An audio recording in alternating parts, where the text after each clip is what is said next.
ازيكم؟ يا رب تكونوا بخير دايما. شنبه صغير، عقله يحير، افكاره تدمر.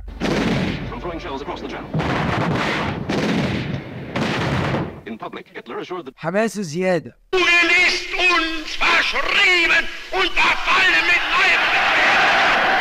سكوته عباده، موته يريح.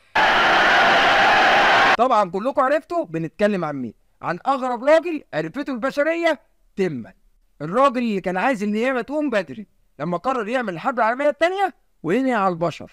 الحرب اللي انتهت بكارثه اسمها كارثه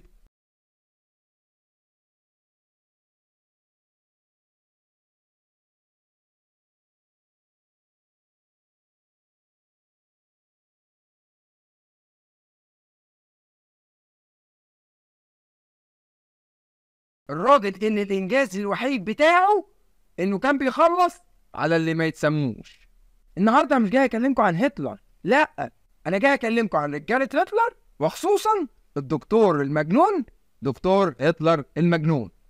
الدكتور اللي كان هتلر بيستخدمه للتجارب البشريه الفظيعه. الدكتور اللي المفروض يبقى ملاك الرحمه، لا، ده ملاك الموت وطبيب التعذيب.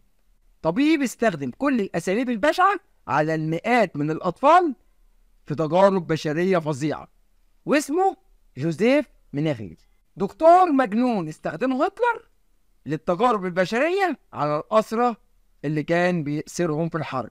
اجرى النازيون الكتير من التجارب البشريه الفظيعه، وده كان على السجناء اللي تم اعتقالهم من بولنديين او اليهود او من اسرى حرب السوفيت. ويا ريته اكتفى على كده، لا، ده كمان كان بيعمل التجارب ديت على الالمان اللي كان عندهم اعاقه جسديه او ذهنيه. كانت الغايه عند الدكتور المجنون دوت تبرر الوسيله، والوسيله هي التجارب على اجساد البشر. الغايه هو تطبيق النتائج اللي هتطلع من التجارب ديت لإنتاج أفضل سلالة للجنس الآري.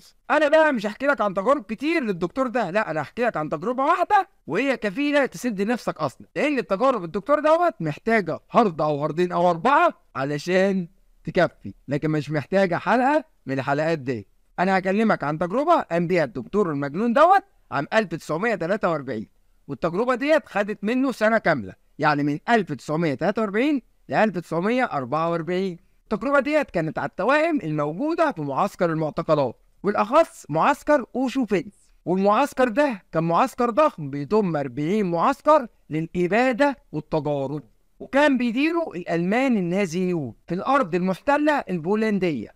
أجرى الدكتور دوت تجاربه المجنونة على حوالي 1500 توأم. الرقم ده مفضلش منه بعد التجارب البشعة ديت غير 200 توأم بس، يعني من 3000 شخص مفضلش غير 400 عايشين والباقي كله مات.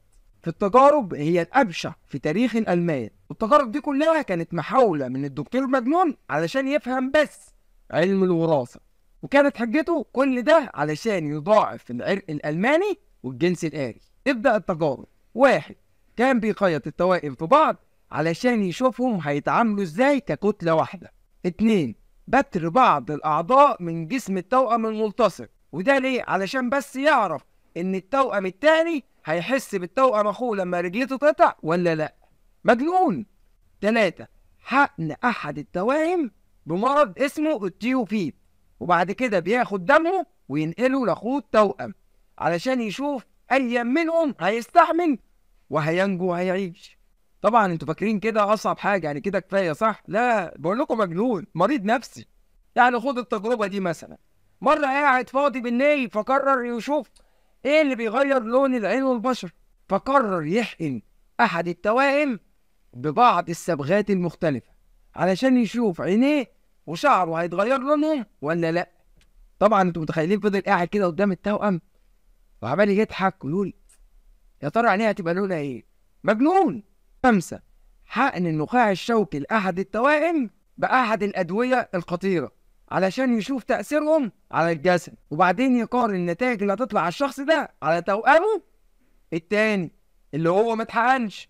والمفاجأة بقى إن كانت كل التجارب دي بتتعمل بدون نقطة تخدير واحدة. علشان إيه؟ علشان يشوف قوة تحمل الإنسان للآلام، يعني كان بيقعد مبسوط واللي قدامه بيتقلب بحجة التجارب الطبية. ولو فجأة كده مبقاش محتاج للتوأم بعد التجارب، كان بيحقنهم بحقنة اسمها كلوروفورم في القلب مباشرة. وده كان امتى؟ بعد تدهور صحتهم وما يبقاش محتاجهم. فنعم تجارب بالنسبة له، بيجرب زي ما هو عايز. وطبعا شخصية مجنونة زي ده ما ترددش لحظة ان ينقل ليهم امراض خطيرة زي السل والتيوفييد. كان بيحقن المرضى بالامراض ديت علشان يشوف مدى تأثير وقوة الإنسان لتحمل المرض. كل التجارب كان بيقارن دايما جسم المحقون بالجسم السليم التاني. طيب لو واحد من التوأم مات أثناء التجربة، إيه مصير توأمه التاني؟ أقول لك أنا، التوأم التاني مبقاش ليه أي 60 لازمة بالنسبة للدكتور، فكان بيبعته المعسكر لقوات الSS اللي بدورها كانت بتعدمه رميا بالرصاص، وبعد كده بتاخد أعضاء بشرية منه تبعته للمختبرات في ألمانيا يعملوا عليهم تجارب. انتوا متخيلين مدى البشاعة والقذارة ديت؟ وفي النهاية مات الكتير من التوائم ديت أثناء التجربة. ده غير اللي عدمهم، ده غير اللي خرجوا من تحت إيده عندهم أمراض كتير، منهم المشوهين واللي بيعاني من إعاقات جسدية وأجسام هزيلة واضطرابات نفسية وعقلية. يعني بالبلدي الكل اتدمر تحت إيد الدكتور المجنون ده. ويوم 19/8/1947 كان بيتحاكم الدكاترة اللي كانوا بيساعدوا جوزيف في العمليات الخطيرة ديت في الولايات المتحدة الأمريكية، ده بعد القبض عليهم. والقضية دي كانت مشهورة بقضية محاكمة الأطباء، معرفش أطباء إزاي، اسمها محاكمة الجزارين مثلا. في المحكمة جاد الكتير من الأطباء ديت في الدفاع عن نفسهم بحجة إيه بقى؟ بحجة إن مفيش قانون دولي يمنع التجارب الطبية. يا سلام!